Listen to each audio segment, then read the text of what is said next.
Bonsoir à tous, bienvenue dans ce journal.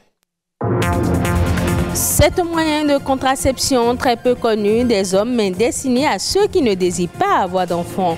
Vous aurez dans cette édition plus de détails sur la vasectomie, un moyen de contraception et de planification des naissances. On parlera aussi de nos œuvres culturelles. Nous vous ferons découvrir dans ce journal la calebasse à couvercle, un des trésors royaux retournés au Bénin après près de 130 ans passés dans l'Hexagone. Et puis au Bénin comme ailleurs, les pluies diluviennes provoquent des inondations. Les effets du dérèglement climatique sont pointés du doigt. Comment en finir avec ce phénomène cyclique? Un spécialiste nous en dira un peu plus. Le monde entier célèbre ce 13 novembre la journée mondiale de la vasectomie. C'est un moyen de contraception très peu connu, notamment des hommes. La vasectomie est une méthode de stérilisation masculine qui consiste à couper et bloquer les canaux différents qui transportent les spermatozoïdes à partir des testicules. Ce mode de contraception serait destiné aux hommes qui ne désirent plus avoir d'enfants. Ulvaïs Balogun. Elle est perçue comme une alternative à toutes les autres techniques de contraception qui existent et qui concernent essentiellement les femmes. La vasectomie, encore appelée ligature des canaux déférents, est une opération chirurgicale utilisée comme méthode de stérilisation ou de contraception. Elle consiste à sectionner ou bloquer les canaux déférents qui transportent les spermatozoïdes chez l'homme. Cette opération s'adresse aux personnes qui n'ont pas ou plus l'intention de procréer. Même si la vasectomie n'empêche en rien l'éjaculation, cette dernière contient seulement 2 à 3% de spermatozoïdes qui se retrouvent mélangés aux vésicules séminales qui ne sont pas stoppés lors de l'opération. Dans le monde, on estime que c'est la méthode de contraception masculine la plus répandue. Elle est concentrée dans quelques pays seulement, essentiellement en Nouvelle-Zélande, en Australie, au Royaume-Uni, en Corée du Sud, en Espagne et aux Pays-Bas. À ce jour, le Québec en est le champion avec environ 13 000 opérations de vasectomie pratiquées chaque année. L'opération serait rapide et sans effet secondaire à déplorer comme une perte de libido. Mais dans des cas rares, un retour à la fertilité est possible après une intervention. Mais seule l'autoconservation du sperme est considérée comme une option fiable pour une procréation post-vasectomie. Avec la vasectomie, la contraception n'est donc seulement plus l'affaire des femmes. La calebasse à couvercle, la connaissez-vous? C'est l'un des 26 trésors royaux restitués au Bénin après près de 130 ans d'exil. Allons à la découverte de ces trésors avec Rodrigue Babagbeto.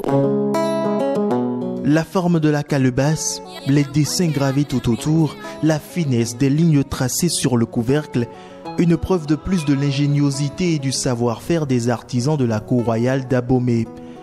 L'œuvre est sculptée sur toute sa surface et issue de l'arbre à calebasse ou de la plante de sésame.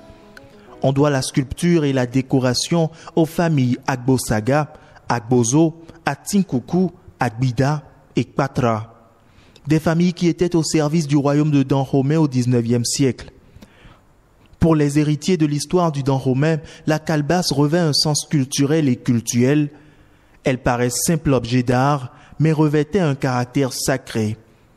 Elle ne faisait son apparition que pour des rituels à l'endroit des aïeux et n'était manipulée que par des femmes appelées les tassinants. C'est elles qui ont la charge de prendre la calebasse avec les bénédictions du roi pour implorer les ancêtres lors des cérémonies telles que Arambiba ou Djahoho.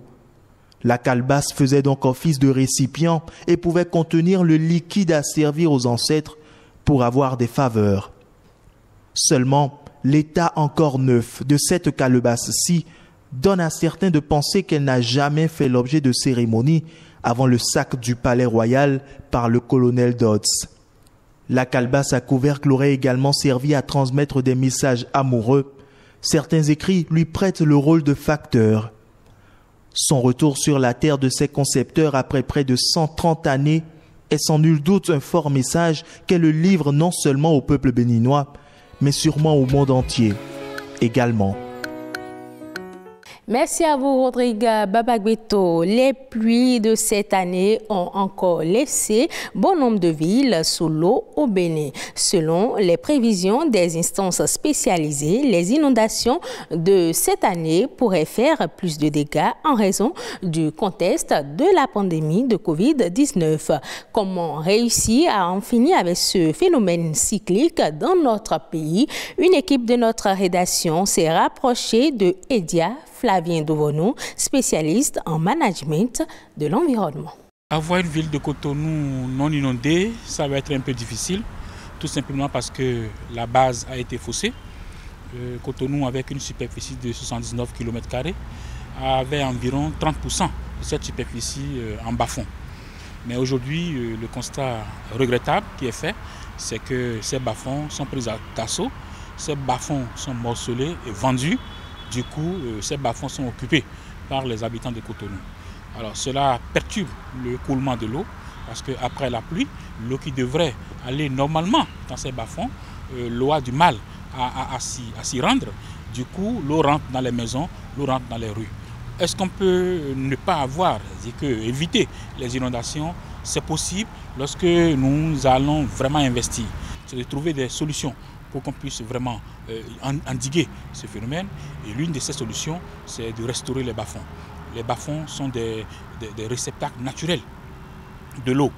Lorsqu'il pleut, l'eau doit pouvoir venir dans les bas-fonds, rester là, s'infiltrer progressivement dans la nappe. Mais lorsque vous occupez les bas-fonds, vous avez du mal à gérer l'eau. L'eau rentre dans les maisons, l'eau rentre dans la rue. Je crois que le projet d'assainissement pluvial est une solution. C'est une solution au problème des inondations à Cotonou. Maintenant, il va falloir qu'on se patiente pour voir la faisabilité de la chose. Parce que le vrai problème de Cotonou, c'est le relief qui est vraiment plat, donc qui ne facilite pas l'écoulement de l'eau. Deuxièmement, c'est la nappe phréatique qui affleure le sol. Déjà à 1 mètre, 2 mètres, vous avez de l'eau, n'est-ce pas, dans le sol de Cotonou. Tout ça va compliquer un peu vraiment les problèmes. Mais je pense que si ce projet arrivait, n'est-ce pas, à y mettre les gros moyens, nous allons pouvoir finir avec les inondations à Cotonou. En Afrique du Sud, l'association des exploitants de canne à sucre plaide pour la fin de la taxe frappant les boissons sucrées. Cette mesure est entrée en vigueur depuis le 1er avril 2018. La mesure avait pour objectif principal de lutter contre l'obésité galopante dans la nation arc-en-ciel, mais l'association estime qu'il n'existe aucune preuve que la taxe soit parvenue à son objectif. Pour étayer ce point de vue, l'association met en avant une étude publiée récemment qui révèle que la moitié des adultes sud-africains ont pris du poids en 2020 dans le sillage de la crise du coronavirus. On reste en Afrique du Sud avec cette bonne nouvelle pour les personnes handicapées passionnés de parapente. Une nouvelle chaise fabriquée en France permet aux personnes à mobilité réduite de tenter l'aventure. Suivons le reportage de France 24. La ville du Cap est devenue la Mecque du parapente. Ce sport qui attire tous les ans plus d'amateurs est désormais accessible aux handicapés. Tarine a perdu l'usage de ses jambes à 19 ans, mais rien ne l'arrête. Elle a conquis le Kilimandjaro en chaise roulante l'an dernier. Son handicap la porte toujours plus haut. Finalement, c'est notre attitude qui détermine la hauteur que nous atteignons dans la vie. N'importe quelle personne handicapée peut aller en haut d'une montagne si elle est aidée. Si nous nous entourons de gens qui nous permettent d'accéder au reste du monde, c'est l'univers qui s'ouvre pour beaucoup d'entre nous. Son ONG a pour mission de rendre accessibles aux handicapés toutes les activités touristiques.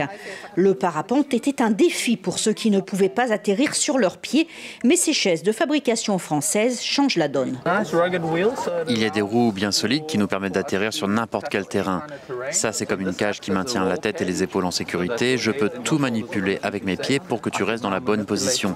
Si tu veux aller voler seul, c'est faisable en t'attachant au harnais. Une première en Afrique du Sud. J'ai tellement hâte de voir l'effet que ça fait de voir le cap depuis là-haut.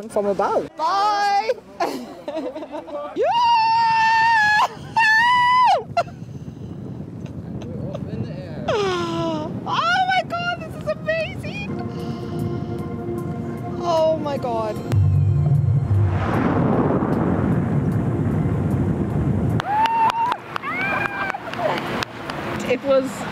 Ce n'était pas du tout aussi effrayant que ce que j'imaginais. C'était vraiment super.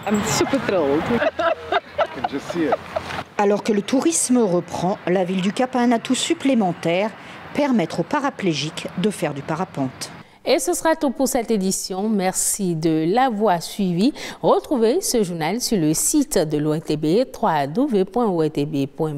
Passez un agréable week-end en compagnie de nos programmes.